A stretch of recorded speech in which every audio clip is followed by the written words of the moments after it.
Hello friends, இன்றைக்கி நம்ம kitchen tips and tricks தாங்க பார்க்க போகிறோம். ஃபஸ்ட்டு டிப்பு என்னென்னு சொல்லி பார்த்தீங்கன்னா, நான் இன்றைக்கி பீன்ஸ் எடுத்துருக்குங்க. நம்ம வீட்டில் நீங்கள் பார்த்தீங்கன்னா பீன்ஸ் எல்லாம் வாங்கி வச்சு ஒரு கொஞ்ச நாள் நல்லாயிருக்குங்க. நாளாக ஒவ்வொரு பீன்ஸாக கெட்டு போடுங்க. அந்த மாதிரி கெட்டு போகாமல் இருக்கும். ரொம்ப நாளைக்கு ஸ்டோர் பண்ணால் இந்த டிப்பை நீங்கள் ட்ரை பண்ணுங்கள். எப்பவும் போல் நீங்கள் பீன்ஸு பொருள் கட் பண்ணுற மாதிரி இல்லை குழம்பு கட் பண்ணுற மாதிரி கட் பண்ணிவிட்டு தண்ணி நீங்கள் நல்லா வாஷ் பண்ணி எடுத்துக்கோங்க. அதுக்கப்புறம் ஒரு பவுல் நீங்கள் எடுத்துகிட்டு பீன்ஸை நீங்கள் சேர்த்துட்டு அதுவும் மீறால் கொஞ்சம் போல் நீங்கள் தேங்காய் எண்ணெய் ஊற்றிட்டு அந்த பீன்ஸ் மேலே படுற மாதிரி நல்லா நீங்கள் கலக்கி விட்டுக்கோங்க. நல்லா கலக்கி விட்ட பின்னாடி எப்பவும் போல் மூடி போட்டுட்டு இதை நீங்கள் ஃப்ரிட்ஜுக்குள்ளே வச்சு நீங்கள் ஸ்டோர் பண்ணலாங்க. இது போல் நீங்கள் ஸ்டோர் பண்ணும்போது ஒரு மாதத்துக்கு மேலே ஆனாலும் இந்த பீன்ஸை நீங்கள் எப்படி இருக்கிறீங்களோ அப்படியே இருக்கும். இதனால் கொஞ்சம் கூட வதங்கியும் போகாது, கெட்டும் போகாது, கலருமே மாறாது. நீங்கள் எப்படி இருக்கிறீங்களோ அப்படியே இருக்கும். கண்டிப்பாக ட்ரை பண்ணுங்கள். அடுத்த டிப்பு என்னன்னு சொல்லி பார்த்தீங்கன்னா பீட்ரூட் தாங்க. நம்ம வீட்டில் நீங்கள் பீட்ரூட்லாம் பார்த்தீங்கன்னா ஒரு கொஞ்சம் நாள் நல்லாயிருக்கும். நாளாக பீட்ரூட் ஃபுல்லாக வதங்கி போடுங்க. அது ஒரு மாதிரி கட் பண்ணுறதுக்கு கஷ்டமாக இருக்கும், துருவுறதுக்குமே கஷ்டமாக இருக்குங்க. அந்த மாதிரி எதுவுமே ஆகாமல் இருக்கும். 2 மாதத்துக்கு மேலே ஆனாலும் சரிங்க. இந்த பீட்ரூட் நீங்கள் எப்படி இருக்கிறீங்களோ அப்படி இருக்கும். ஃபஸ்ட்டு நீங்கள் பீட்ரூட் வாங்கிட்டு வந்தோடனே அதோட முனையை நீங்கள் கட் பண்ணி எடுத்துக்கணுங்க.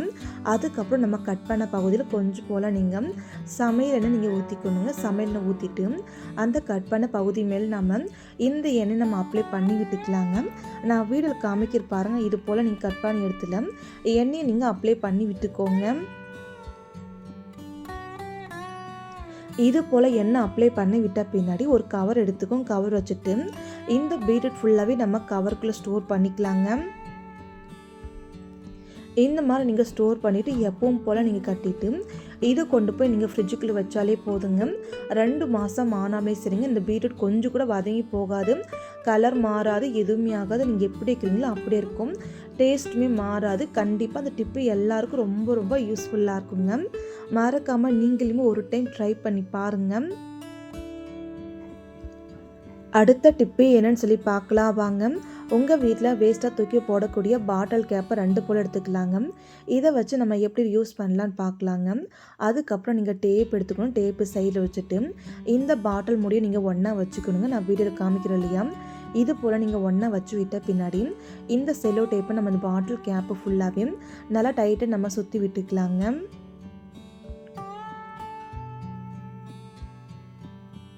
இப்போ பாருங்கள், நம்ம கேப்பு ஃபுல்லாகவே டேப்பு சுற்றியாச்சுங்க. அதுக்கப்புறம் நம்ம டேப்பை கட் பண்ணி எடுத்துக்கலாம். டேப்பை கட் பண்ணிவிட்டு அந்த டேப்பை நீங்கள் பாட்டில் கேப் மேலே நல்லா நீங்கள் ஒட்டி விட்டுருங்க. அதுக்கப்புறம் நீங்கள் டேப்பை சைடில் வச்சுட்டு ஒரு டபுள் டேப்பை எடுத்து சின்ன பீஸாக நீங்கள் கட் பண்ணி எடுத்துக்கோங்க. அந்த டபுள் டேப்பை இந்த மூடி மேலே நீங்கள் ஒட்டி விட்டுக்கோங்க. நல்லா நீங்கள் ஒட்டி விட்ட பின்னாடி இது மேலால் ஸ்டிக்கர் இருக்கு இல்லையா, இதை நீங்கள் ரிமூவ் பண்ணிக்கோங்க. இது எதுக்காக நம்ம ரெடி பண்ணியிருக்கோம் நீங்கள் பார்த்து, நம்ம வீட்டு டோர்லாம் இருக்குது இல்லையா, நம்ம அடிக்கடிக்கு சாவி போட்டு திறக்கும் போது அடிக்கடிக்கு செவத்தில் சாவி படும்போது அந்த செவரில் பாருங்கள் இது போல் குழி இறங்கிருங்க.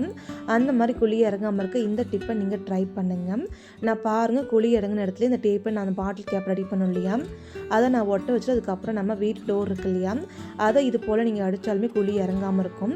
இந்த பாட்டில் கேப் மேலே தாங்க பாட்டும். எங்கள் வீட்டில் குழந்தைங்க இருக்கிறதுனால அடிக்கடிக்கு சும்மா டோர் இடிச்சுட்டு இருக்கிறதுனால செவத்துலேயும் கொடுப்பாங்க, அதே போல் சேவருமே இது மாதிரி ஆயிடுங்க. அந்த மாதிரி ஆகாமல் இருக்க இந்த டிப்பை நீங்கள் ட்ரை பண்ணி பாருங்கள். ரொம்ப யூஸ்ஃபுல்லாக இருக்குங்க.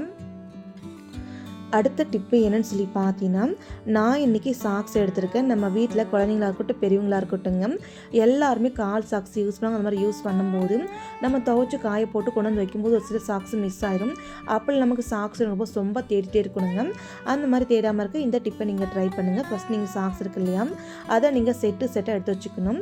அதுக்கப்புறம் நீங்கள் சாக்ஸை நல்லா ரோல் பண்ணிட்டு வரணுங்க. நான் வீட்டில் காமிக்கிற பாருங்கள், இது போல் நீங்கள் ரோல் பண்ணிக்கோங்க.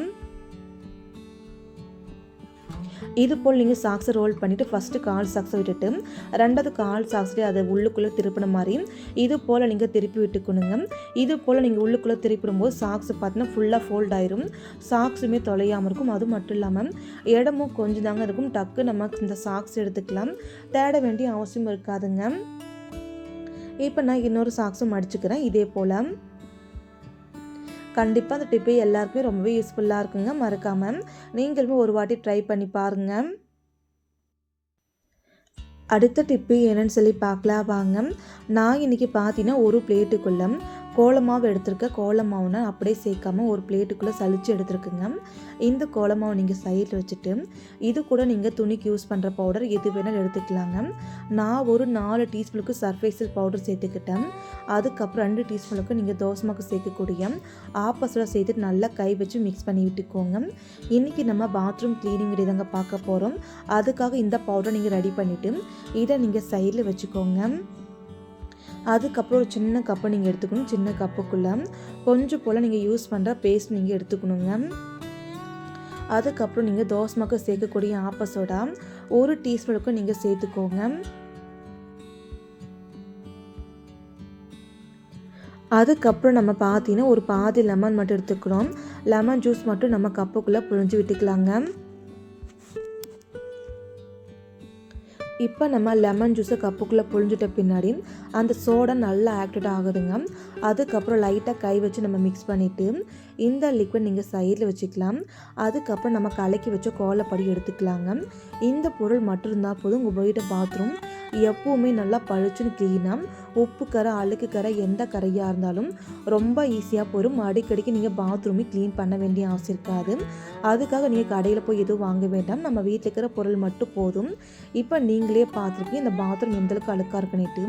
இது ஒரு 1 வீக்கு மேலே நான் பாத்ரூம் க்ளீன் பண்ணுங்க. ஏன்னா வீடு இருக்கிறதுக்காக பாத்ரூம் நீங்கள் க்ளீன் பண்ணுறதுக்கு முன்னாடி ஒரு மாதிரி நல்லா ட்ரையாக இருக்கும். ரொம்ப ஈரப்பதம் இருக்கக்கூடாதுங்க.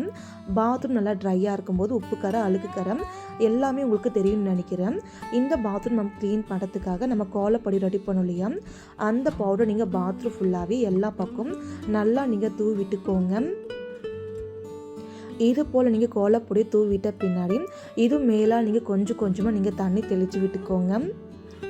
தண்ணி நீங்கள் தெளித்து விட்ட பின்ன நம்ம லிக்விட் ரெடி பண்ணோம் இல்லையா, அந்த லிக்விட் நீங்கள் எடுத்துக்கணுங்க. எடுத்துட்டு நம்ம வீட்டு டேப்லாம் இருக்கு இல்லையா, நிறைய உப்பு கரை அழுக்கு கரைலாம் படிஞ்சிருக்கு இல்லையா, இந்த டேபு மேலே இந்த லிக்விடை நீங்கள் கை வச்சு அப்ளை பண்ணி விட்டுருங்க. இப்போ நம்ம டேபு ஃபுல்லாகவே லிக்விட் அப்ளை பண்ணியாச்சுங்க. டேப்பை நீங்கள் அப்படியே விட்டுருங்க. அதுக்கப்புறம் நம்ம பாத்ரூம் க்ளீன் பண்ணுறது தொடப்பமோ இல்லை நார் வச்சுட்டு அந்த பாத்ரூம் ஃபுல்லாகவே நீங்கள் நல்லா தேய்ச்சிக்கணுங்க. பாத்ரூம் டைல்ஸை ஒரே இடம் விடாமல் நல்லா நீங்கள் தேய்ச்சிட்டாலே போதுங்க. அழுக்கு உப்பு கரை எதுவாக இருந்தாலும் ரொம்ப ஈஸியாக போயிடும். இது தெரியாமல் நிறைய பேர் கண்ட கெமிக்கல் வாங்கி நிறைய பேர் தேய்ச்சி க்ளீன் பண்ணியிருப்பாங்க. இது எல்லாம் தெரியாமல் கண்டிப்பாக இந்த மெத்தட் எல்லாருமே நீங்கள் ட்ரை பண்ணுங்கள். உங்களுக்குமே ரொம்ப யூஸ்ஃபுல்லாக இருக்கும். இப்போ நம்ம பாத்ரூம் ஃபுல்லாகவே க்ளீன் பண்ணிட்டு டைல்ஸுமே நல்லா க்ளீன் பண்ணிவிட்டுங்க. அதுக்கப்புறம் நம்ம எப்பவும் போல் தண்ணி ஊற்றிட்டு க்ளீன் பண்ணிக்கலாங்க. தண்ணி ஊற்றி க்ளீன் பண்ணும்போது நீங்களே பாருங்கள் எந்த அளவுக்கு உப்பு கரை அழுக்கு கரை எதுவாக இருந்தாலும் அது எல்லாமே ஈஸியாக ரிமூவ் ஆகிடுதுங்க. ஆனால் இந்த மெத்தடில் நீங்கள் க்ளீன் பண்ணும்போது அடிக்கடிக்கு நீங்கள் பாத்ரூம் க்ளீன் பண்ணலனாலும் பாத்ரூமில் அடிக்கடிக்கு உப்பு கரை சேராது அழுக்கு கரை சேராது. அந்த அளவுக்கு சூப்பர் ரிசல்ட்டாக இருக்குங்க.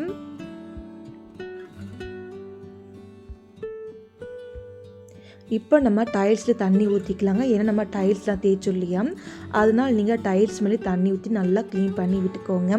டைல்ஸ் மேலே பாருங்கள் நிறைய உப்பு கரை அழுக்கு கரை எல்லாமே நம்ம தண்ணி ஊற்றும் போது கீழே வந்துட்டு இருக்குங்க. இது போல் நம்ம பாத்ரூம் ஃபுல்லாகவே தண்ணி ஊற்றி நம்ம க்ளீன் பண்ணி வச்சுக்கலாங்க. இப்போ நம்ம பாத்ரூம் உள்ளுக்குள்ள டைல்ஸில் ஓரங்களில் ஓரளவுக்கு தண்ணி ஊற்றிட்டேன். அதுக்கப்புறம் நம்ம டேபு மேலே லிக்விட் அப்ளை பண்ணியிருந்தோம் இல்லையா, அந்த டேபை க்ளீன் பண்ணிட்டு முழுமையாக நம்ம தண்ணி ஊற்றி க்ளீன் பண்ணிக்கலாங்க. ஃபஸ்ட் நம்ம லிக்விட் அப்ளை பண்ணதால் ஒரு 5 நிமிஷம் போல் நல்லா ஊறிக்குங்க. அதுக்கப்புறம் ஒரு பழைய நார் வச்சுட்டு டேபை நல்லா நம்ம தேய்ச்சிக்கலாங்க. இந்த மாதிரி நீங்கள் தேய்ச்சிட்டாலே போதுங்க. உப்பு கரை அழுக்கு கரை எதுவாக இருந்தாலும் படிப்படியாக கொஞ்சமாக குறைய ஆரம்பிக்குங்க. நம்ம வீட்டில் நீங்கள் பார்த்தீங்கன்னா வாடகை வீடாக இருந்தாலே நிறைய பேர் வாடகை வீட்டுக்கு வருவாங்க போவாங்க. எல்லாருமே க்ளீன் பண்ண மாட்டாங்க. ஒரு சிலர் க்ளீன் பண்ணுவாங்க நல்லா பளிச்சுன்னு இருக்கும். ஆனால் ஒரு சிலர் க்ளீன் பண்ணாமல் இருந்தாலே இது போல் நிறைய அழுக்கு கரை உப்பு கரை படிஞ்சாலே நம்ம உடனே க்ளீன் பண்ண ஆகாதுங்க. இதை நம்ம இந்த உப்பு கரை அழுக்கு கரையை படிப்படி தாங்க குறைக்க முடியும். அதுக்காக நான் எப்பவுமே இந்த மெத்தடில் டேபை க்ளீன் பண்ணி விடுவேங்க. நான் ஃபஸ்ட்டு பார்த்த டேபுக்குமே இப்போ பார்க்குற டேபுக்குமே கொஞ்சம் உப்பு கரை அழுக்கு கரை எல்லாமே போயிடுச்சுங்க. இப்போ நம்ம தண்ணி ஊற்றி நல்லா க்ளீன் பண்ணியாச்சு. இது போல் நம்ம அடிக்கடிக்கு க்ளீன் பண்ணாலே டேப் மேலே முழுமையாக உப்பு கரை அழுக்கு கரை எல்லாமே போயிடும். அதுக்கப்புறம் நம்ம பாத்ரூமை தண்ணி ஊற்றி நல்லா க்ளீன் பண்ணிட்டோம். பாத்ரூம் ஈரப்பதம் எல்லாமே எல்லாமே ஓரளவுக்கு நல்லா ஆறிடுச்சுங்க. அதுக்கப்புறம் நீங்கள் பாத்ரூம் நீங்கள் பாருங்கள். நம்ம வீட்டு பாத்ரூம் நம்ம ஈரத்தோடு இருக்கும்போது அந்தளவுக்கு அழுக்கு தெரியாது. அதுவே நம்ம ஓரளவுக்கு நல்லா காஞ்ச பண்ணி உப்புக்கரை அழுக்குக்கரை எதுவாக இருந்தாலும் தெரிய ஆரம்பிக்குங்க. இப்போ நீங்களுமே பாருங்கள் எந்த அளவுக்கு அழுக்கு கரை போயிருக்கு. அது மட்டும் இல்லைங்க, கொஞ்சம் மட்டும்தாங்க டைல்ஸில் உப்பு கரை இருக்குங்க. இது போல் நீங்கள் க்ளீன் பண்ணி பாருங்கள். உங்கள் பாத்ரூம் அந்தளவுக்கு பளிச்சுன்னு உப்பு கரை போய் அழுக்கு கரை போய் அந்தளவுக்கு சூப்பராக இருக்குங்க.